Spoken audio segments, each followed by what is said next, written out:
E se eu te dissesse que dentro do Congresso Nacional existe uma hierarquia tão complexa quanto a de uma máfia bem organizada?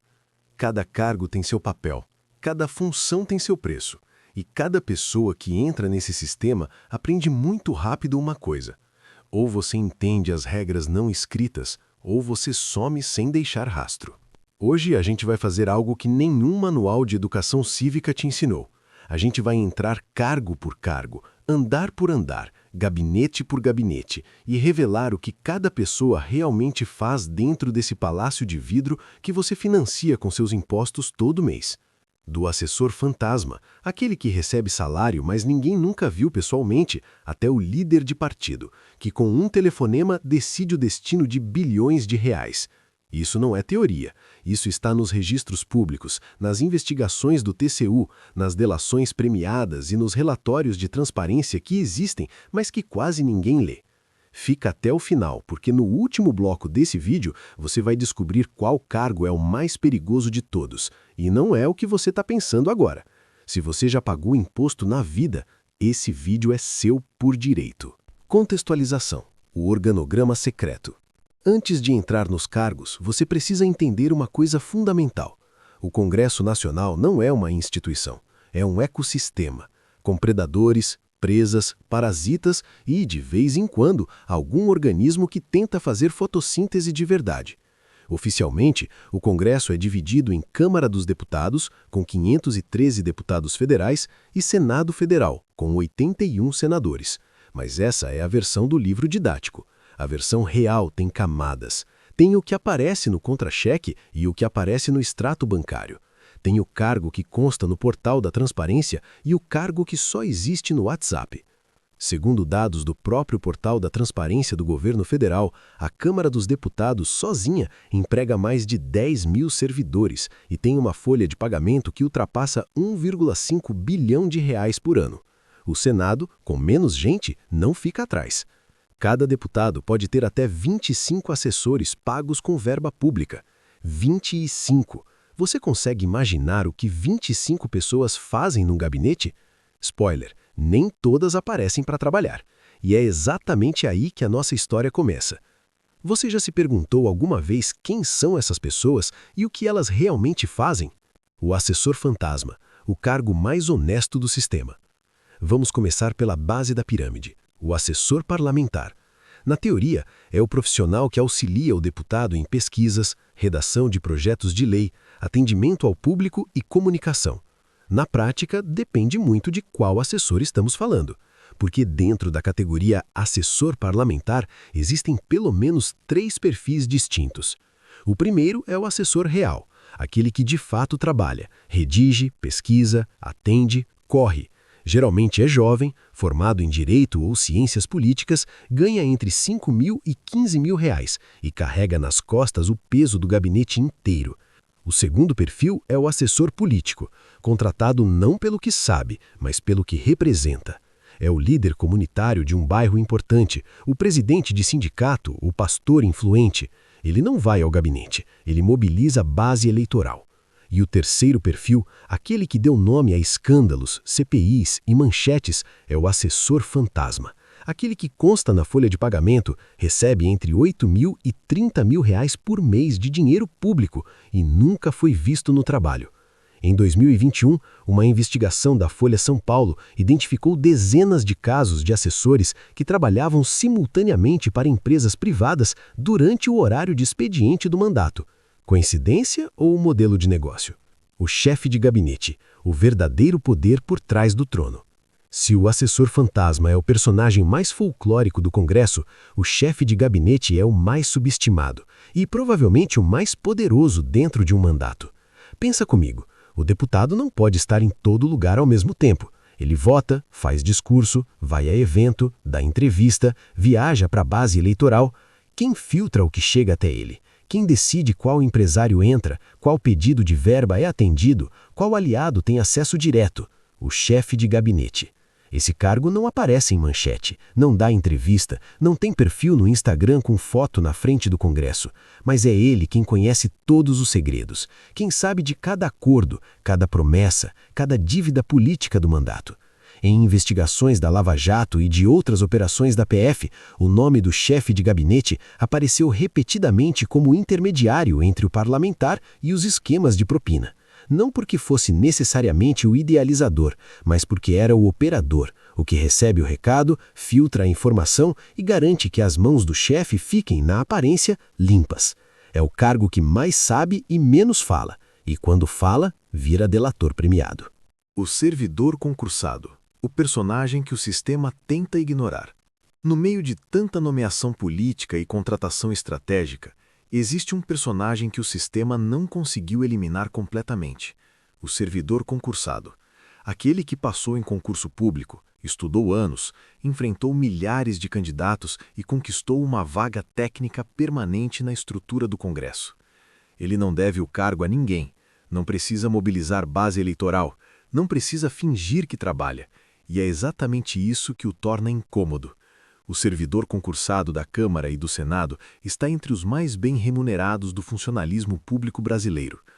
Um consultor legislativo do Senado pode ganhar acima de R$30 mil mensais, um analista legislativo da Câmara acima de R$25 mil, com estabilidade, benefícios e carreira estruturada. Mas o que poucos sabem é que esses servidores são os que realmente mantêm o conhecimento institucional do Congresso funcionando. São eles que redigem as notas técnicas que embasam os projetos de lei. São eles que sabem o que pode e o que não pode, que conhecem os precedentes, os regimentos, as brechas. E quando um novo parlamentar chega cheio de ideias mirabolantes, é o servidor concursado que discretamente explica ou não explica como as coisas realmente funcionam. Ele é a memória viva do sistema.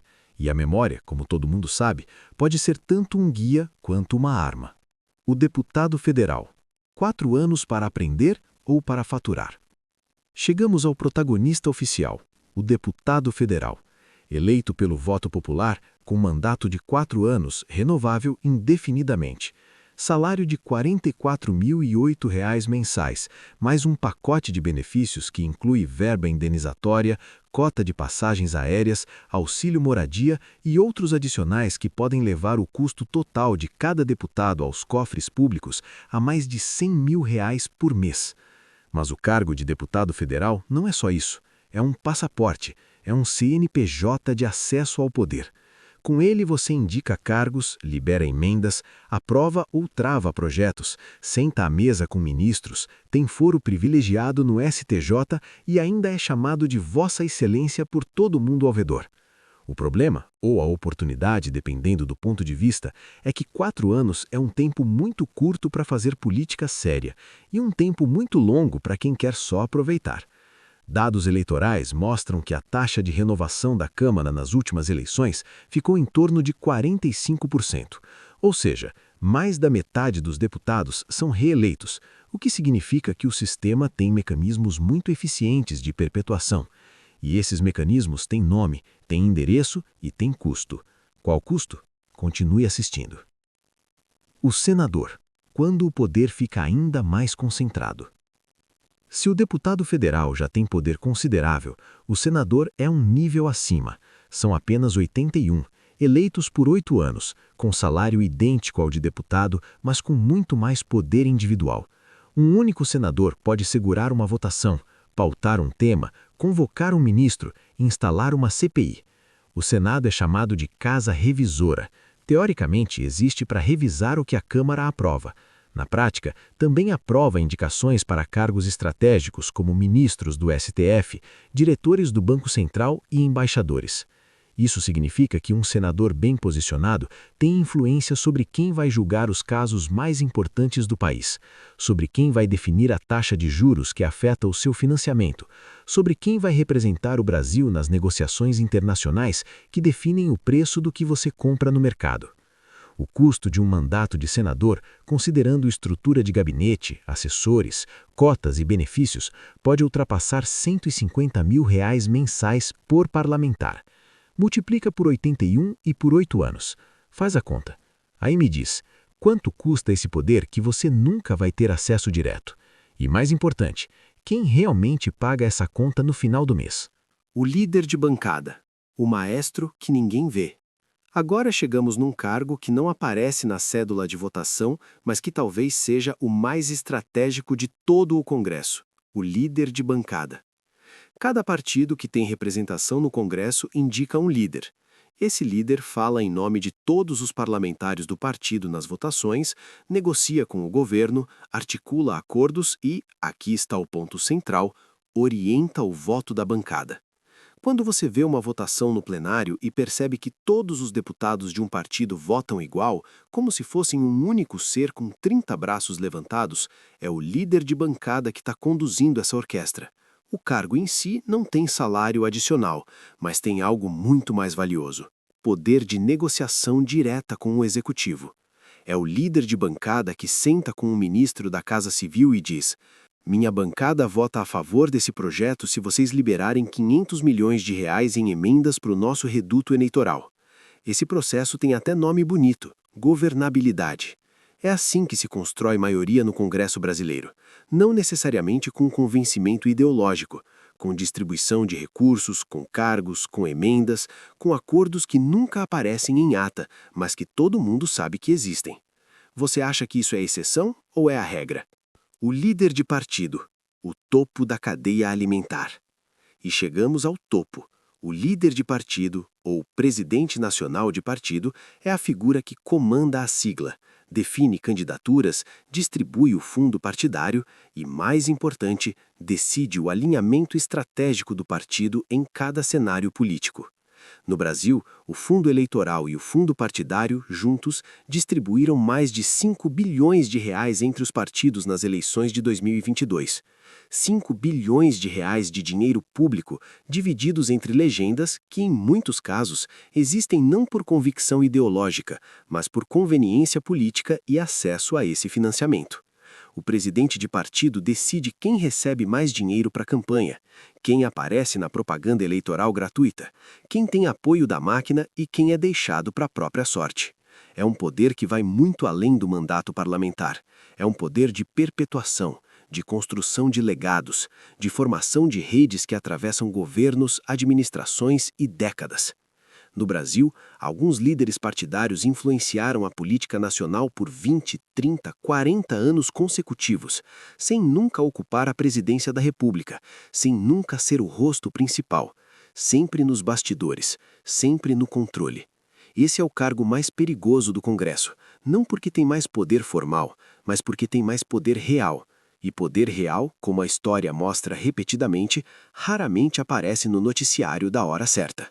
Então agora você já conhece o organograma real, do assessor fantasma que recebe sem aparecer, pelo chefe de gabinete que sabe de tudo e fala com ninguém, pelo servidor concursado que sustenta o conhecimento institucional, pelo deputado que tem 4 anos para decidir o que vai fazer com o passaporte do poder, pelo senador que influencia quem julga e quem decide a taxa de juros do seu financiamento, pelo líder de bancada que orquestra votos em troca de emendas, até o líder de partido que move as peças no tabuleiro há décadas.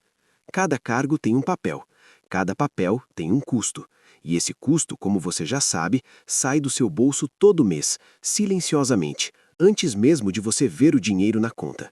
O que você faz com essa informação agora é escolha sua, mas ignorância nesse jogo é o ingresso mais caro que existe. Compartilhe esse vídeo com alguém que ainda acredita que política não tem nada a ver com a vida dele. Comenta aqui qual cargo te pareceu mais absurdo. Ativa o sino porque no próximo vídeo a gente vai entrar num tema que vai te fazer questionar tudo o que você aprendeu sobre economia no Brasil. Informação é poder, e poder, como você acabou de aprender, é tudo nesse país.